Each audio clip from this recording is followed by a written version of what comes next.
You know, the worst part isn't the sound. It's the silence that comes right after.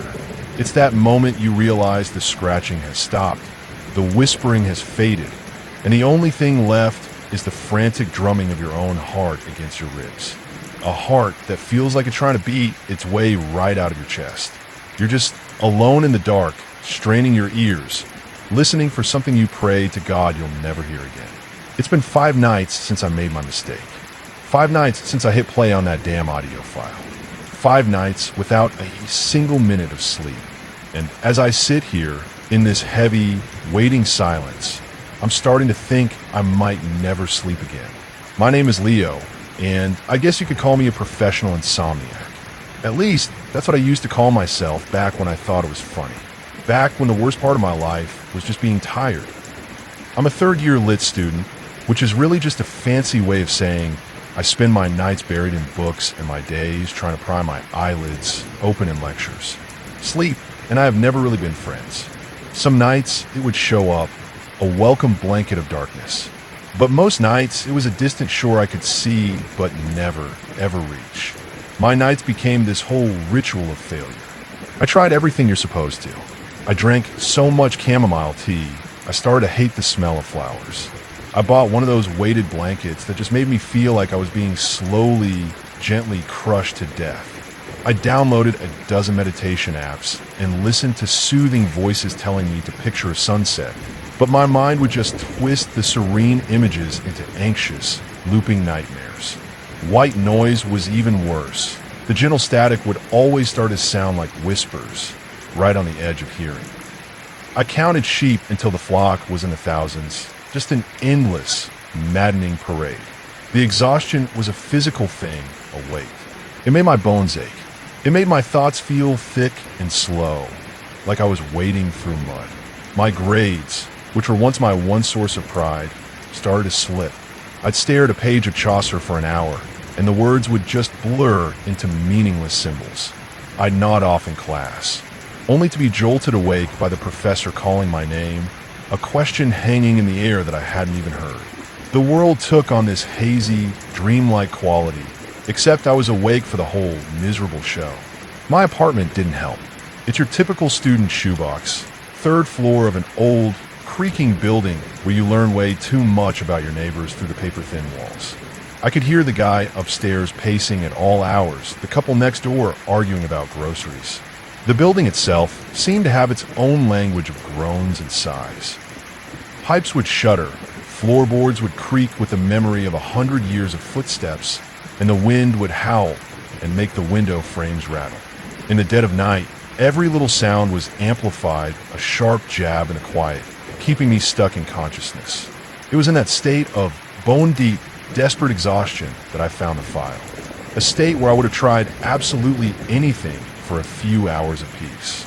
My judgment was so clouded by fatigue that I didn't see the danger. I just saw a promise. A simple, tempting promise in a file name. Sleep Story. It was a Tuesday night, or maybe Wednesday morning. The days had all started to blend into one long, gray smear. I was on my laptop, not even trying to work anymore, just aimlessly clicking through old folders, deleting duplicate essays and notes from first year. It was a mindless task, something to do while the rest of the world was asleep. The laptop was a hand-me-down from my older brother, a clunky old machine he'd used through college. He wasn't exactly neat with his files. The hard drive was a graveyard of forgotten projects, ancient memes, and thousands of photos. And there, nestled in a folder, just labeled miscellaneous, a digital junk drawer if there ever was one, I found it. The file stood out among the blurry concert photos and half-finished assignments. Sleepstory.mp3. The name was so simple, so benign. It was probably something my brother downloaded years ago, maybe for the same reasons I was now staring at it with such desperate hope. He'd had his own struggles with insomnia. Maybe this was his secret weapon. I figured it was a monotonous reading of a boring textbook, or maybe some guided meditation with whale sounds. Honestly, at that point, a recording of someone reading a phone book would have been a godsend. My finger hovered over the trackpad. For a second, just a flicker, I hesitated. It was a weird file to just have sitting around. But the exhaustion was a powerful motivator. It shouted down that quiet little voice of caution. What harm could one old audio file do? I double-clicked. My headphones were already on, a pathetic attempt to block out the groans of the old building. The file opened in my media player, just a stark black window with a timer at midnight. I leaned back in my chair, pulled my blanket up around my shoulders, and dimmed the laptop screen to a faint glow. I decided to stay in the chair instead of moving to my bed, which was just a few feet away. Sometimes changing the location helped. I closed my eyes, took a deep breath, and prepared for the sweet, sweet bliss of absolute boredom to carry me off to dreamland. The timer on the screen began to tick forward. A man's voice filled my ears, and it was not what I expected. It wasn't a soothing, meditative drone. It was deep, resonant, with this strange, gravelly texture to it, like stones rolling over each other in a slow river. It was calm, sure, but there was an undercurrent to it, a strange cadence that was less storyteller and more hypnotist. "Are you comfortable?" the voice asked. It didn't feel like a general question. It felt personal, like he was in the room with me, standing just over my shoulder. I shifted in my chair. "Good," the voice rumbled on, "because comfort is a fragile thing. A thin blanket in a cold room. Tonight, we're going to talk about what lies beyond the blanket. We're going to talk about what waits in the cold." Okay, so not a story about babbling brooks. A knot of unease started to form in my stomach, but I pushed it down. It was just a story, a horror story from the sound of it. Maybe that was the trick. Scare yourself so badly that sleep becomes an escape, a desperate retreat from the terrors in your own mind. It was backwards logic, but at 3 in the morning, after days of being awake, I was willing to try it. "Every house has its spaces," he said, his voice dropping lower, more intimate. "The spaces in between, the gap between the floorboards, the darkness inside the walls, the hollow space beneath the furniture. These are the forgotten places, the places where things can settle, like dust, or something else." I found myself holding my breath. His pacing was so deliberate, every word chosen with care. "We will focus on just one of these spaces tonight," he continued. "The most intimate of them all. The space you offer up every night without a second thought. The darkness directly beneath you. The space under the bed." I opened my eyes and glanced at my own bed. It's a cheap metal frame, high enough off the ground that I used the space underneath for storage. Just a couple of cardboard boxes with old textbooks, a suitcase, a dusty, cluttered, harmless space.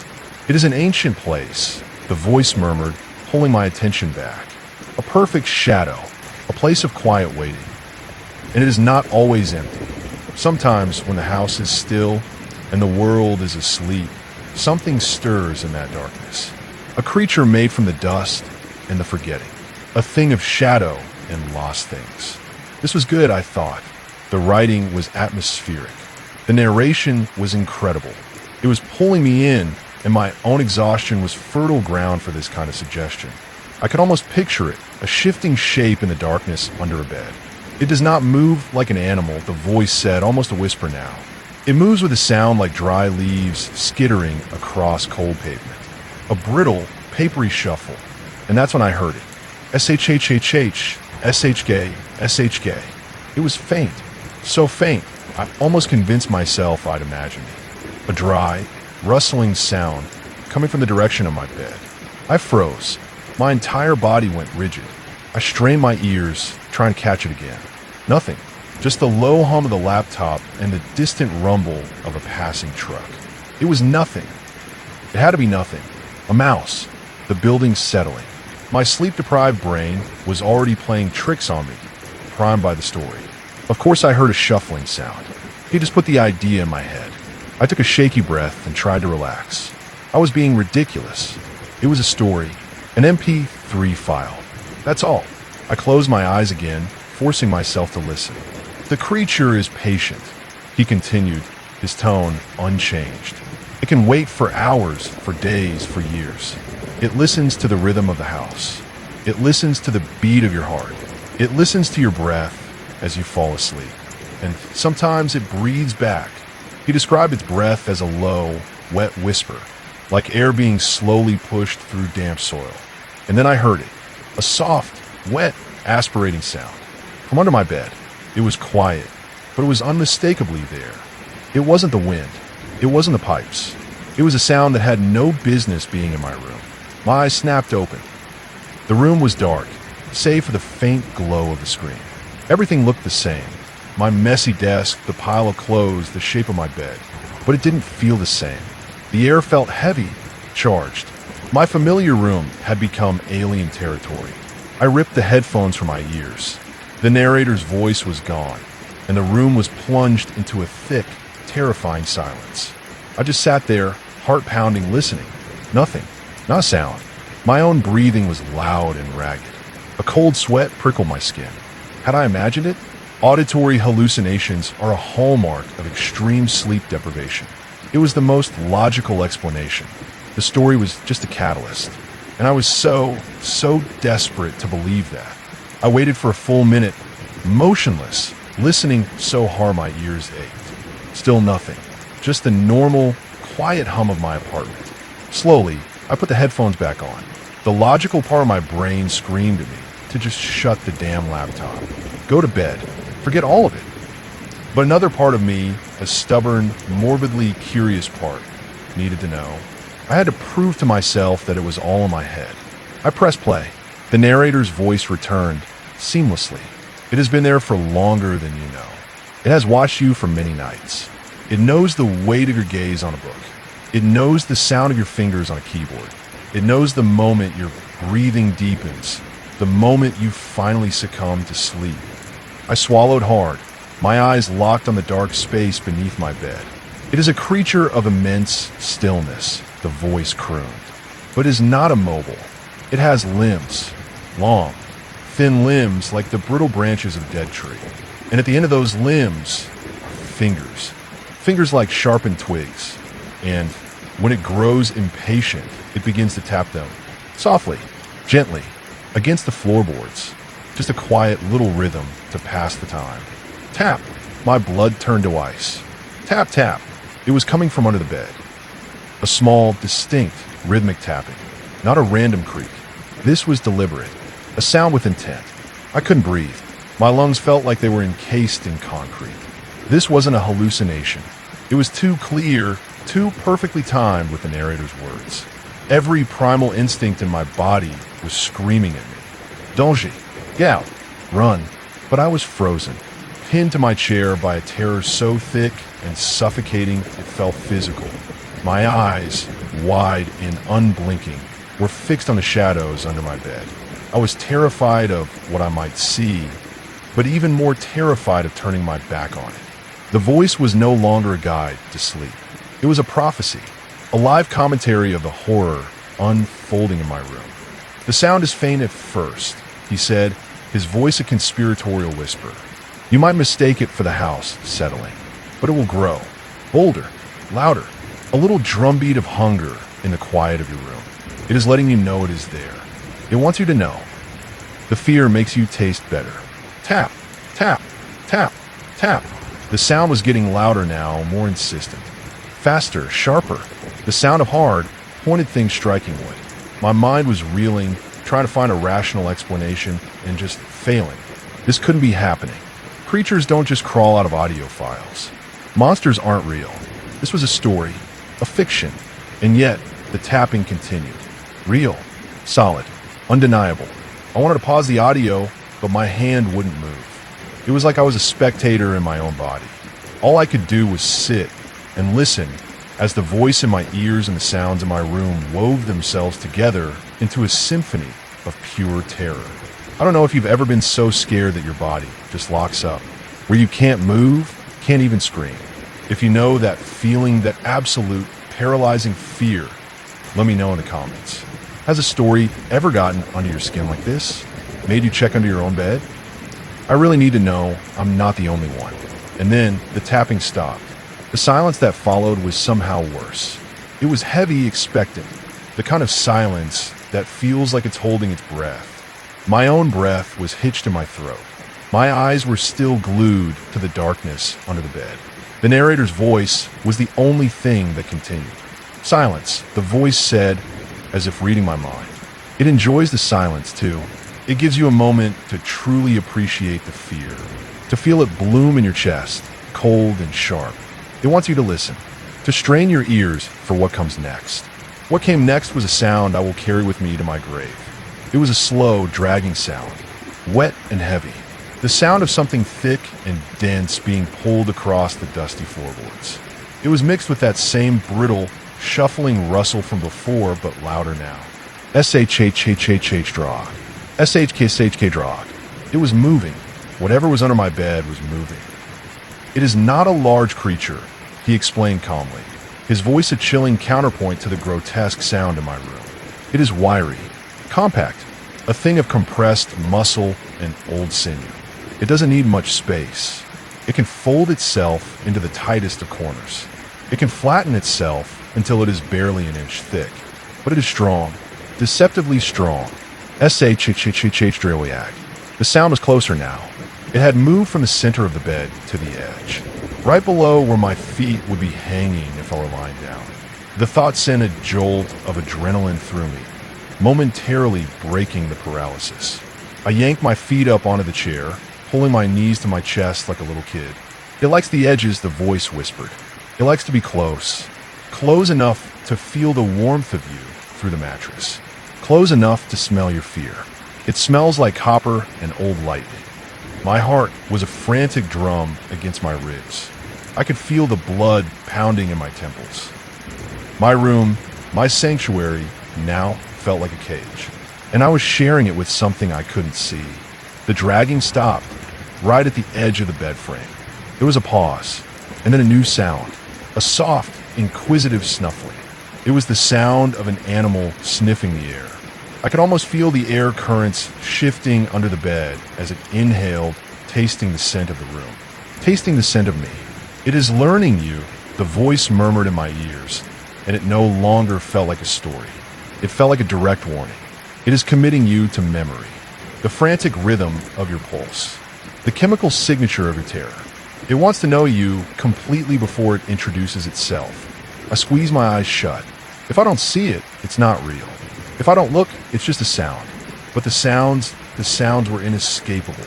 The wet snuffling continued, punctuated by a low, guttural click deep in what must have been its throat. I had to do something. I couldn't just sit here and wait. With a surge of desperate strength, I lunged for the laptop, my hand shaking so badly I could barely control it. My fingers fumbled with the trackpad, the cursor skittering wildly across the screen. I just needed to close the window, stop the audio, break the connection. I aimed the cursor for the little red X and clicked. Nothing happened. The black window of the media player stayed open. The timer kept ticking. The narrator kept whispering. I clicked again and again, frantically, a rapid-fire series of clicks that sounded just like the tapping from before. The program was frozen. It wouldn't close.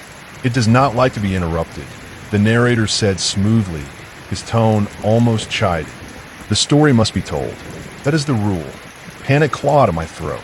I held down the power button on the laptop. The screen should have gone black, but stayed on, the media player glowing defiantly. It was impossible. This isn't how computers work. A file can't hijack a machine. It had to be a glitch. A terrible, horrifying coincidence. The snuffling sound from under the bed stopped. It was replaced by a low growl. A deep, rumbling sound that vibrated through the floor and up the legs of my chair. A sound of pure anger. It knew I tried to turn it off. You have made it impatient, the narrator chided. It has waited for so long, in the dust and the dark. It has waited for a listener. You must not be rude. The growl grew louder.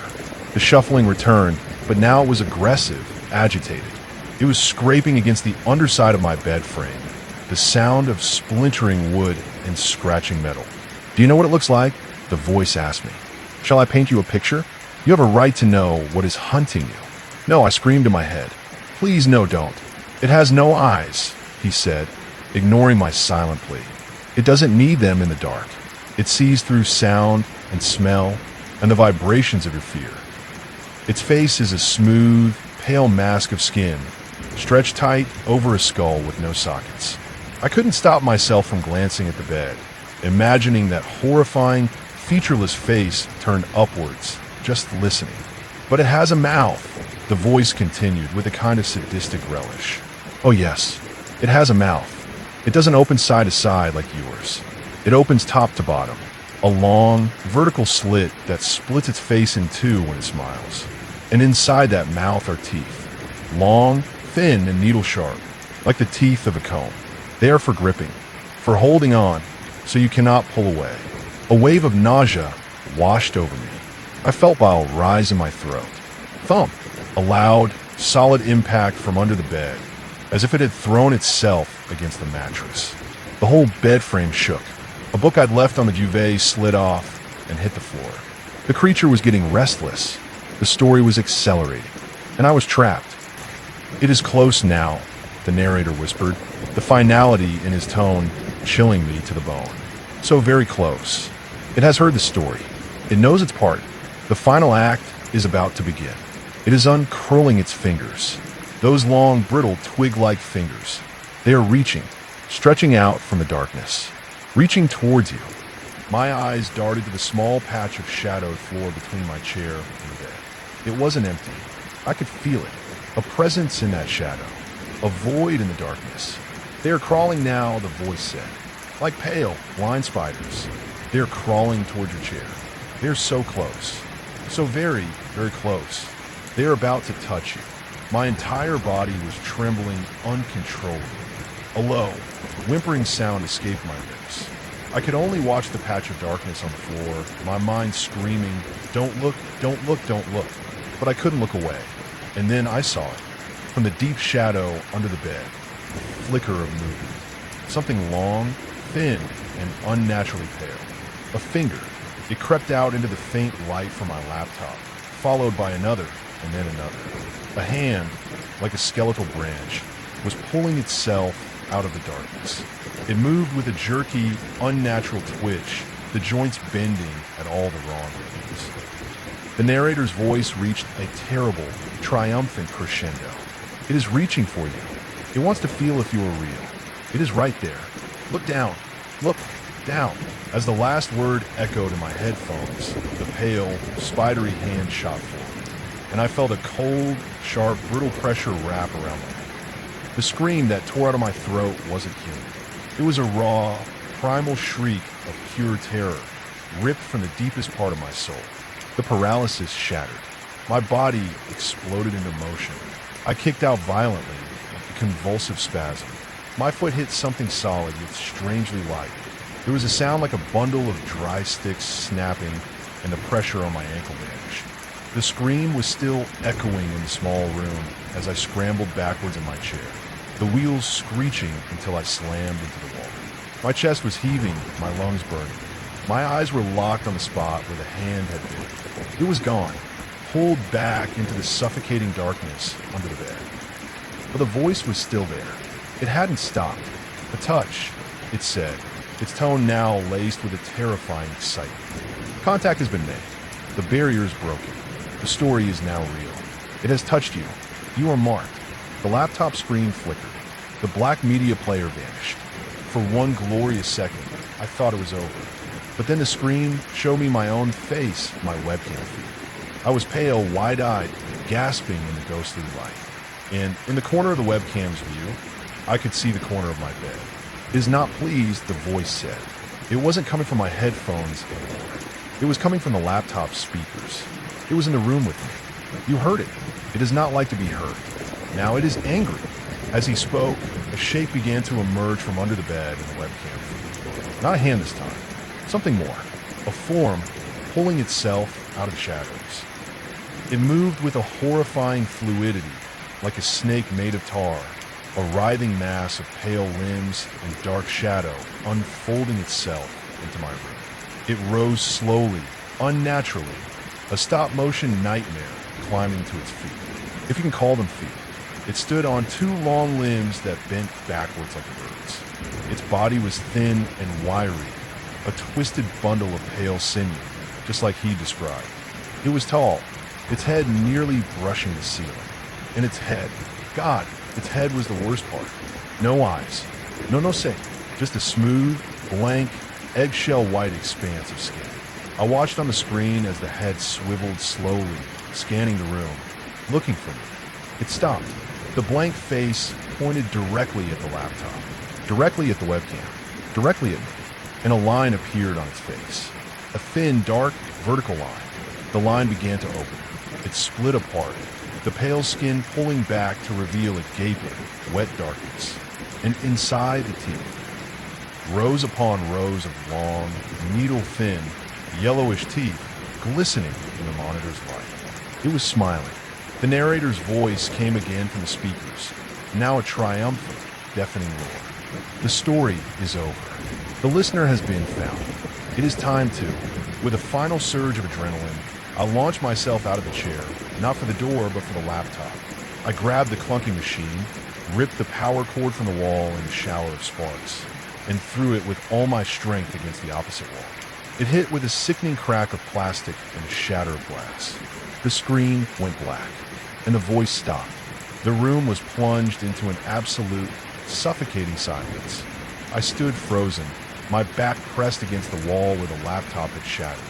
The only sounds were my own ragged breaths and the frantic, painful thudding of my heart. The silence was absolute, the oppressive, charged silence of a predator's lair. My eyes were fixed on the spot where the creature had been standing, the space beside my bed. There was nothing there. The shadows were just shadows again. The room was just a room, a messy student apartment, now with a destroyed laptop lying in a heap on the floor. No tool, vale creature. No featureless face. No impossible smile. Was it gone? Did destroying the source, the audio file, destroy the thing itself? A tiny sliver of hope pierced through the fog of my terror. Maybe it was over. I didn't move for what felt like an eternity. I just stood there, breathing, listening, waiting for any sign that the nightmare wasn't over. But nothing came. The building was quiet. The street outside was quiet. Slowly, shakily, I slid down the wall until I was sitting on the floor, my arms wrapped around my knees. I couldn't get back in the chair, and my bed was unthinkable. The floor in the corner, as far away as possible, felt like the only safe place in the world. I sat there and watched the sun come up. I watched the skies soften from black to indigo, then to a bruised purple, and finally to a pale, watery gray. The first rays of morning light felt like a blessing, washing over the room, cleansing. Light, I reasoned, is the enemy of shadows. And that thing, it was made of shadow. When a room was fully lit, I finally found the courage to move. I got to my feet, my legs unsteady, and took a hesitant step towards the bed. My heart was still pounding. I knelt down, took a deep breath like I was about to plunge into icy water, and I looked. I lifted the corner of the duvet and peered into the darkness underneath. Dust bunnies, a lost sock, a cardboard box. Nothing. Absolutely nothing. A wave of dizzying relief washed over me. So powerful it almost knocked me over. It was over. It was gone. I was safe. But as the relief settled, a colder feeling crept in. Doubt. Was it ever really there? I looked at the shattered laptop. That was real. But the creature? The sounds? The hand on my ankle? My mind, ravaged by days of insomnia, could have easily created a waking nightmare. A psychological break triggered by a creepy story and an overtired brain. The frozen computer, an infuriatingly timed glitch.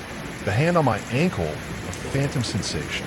It was the sane explanation, and I clung to it. I clung to it with every fiber of my being, because the alternative, that a story on an MP3 file could summon a real monster into my room, was just too terrifying to contemplate.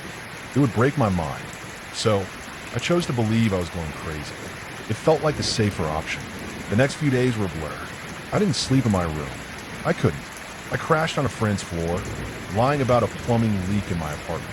I couldn't tell anyone the truth. They'd think I was crazy. And hell, I was already halfway there myself. I threw out the remains of my laptop. I wanted every trace of that night gone, erased.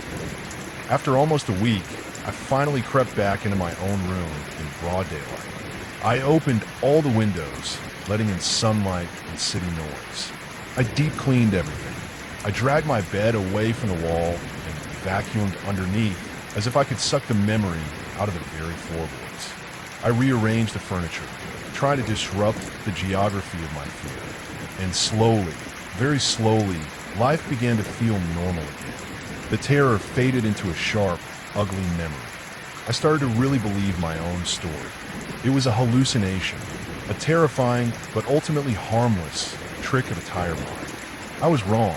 It happened last night. I was at my new desk on my brand new laptop. I was trying to recover lost schoolwork from my university cloud storage. As I was scrolling through the list of documents, I saw a folder I didn't recognize. It was titled Audio_Recovered. My blood went cold. My hand started to shake. I didn't make that folder. I never backed up any audio files. With a sickening sense of dread, I clicked it open. There was only one file inside, sleepstory.mp3. I stared at it, my heart hammering against my ribs just like it had that night. It was impossible. I had destroyed the source. It shouldn't exist. It had to be a virus, something that had embedded itself in my cloud account. I moved the cursor over the file, my finger trembling, ready to delete it forever. But as the cursor hovered over the name, the text began to shimmer. And letter by letter, the file started to rename itself. The new name was simple, chilling, a promise. See you tonight.mp3. I haven't slept. I'm sitting in my chair, in the dark, staring at my bed. The sun will be up in a few hours, but I don't think the light will save me this time. The story isn't over. It was just waiting for me to get comfortable again. And the worst part is, I can hear something, a faint, familiar sound. The sound of dry leaves skittering across cold pavement. It's coming from under my bed. This is my story, and I have a terrible feeling it's not over. If you want to know what happens next, if I'm even here to tell you what happens next, make sure you subscribe and turn on notifications. You never know what's lurking in the quiet spaces. And trust me, you'll want to be warned.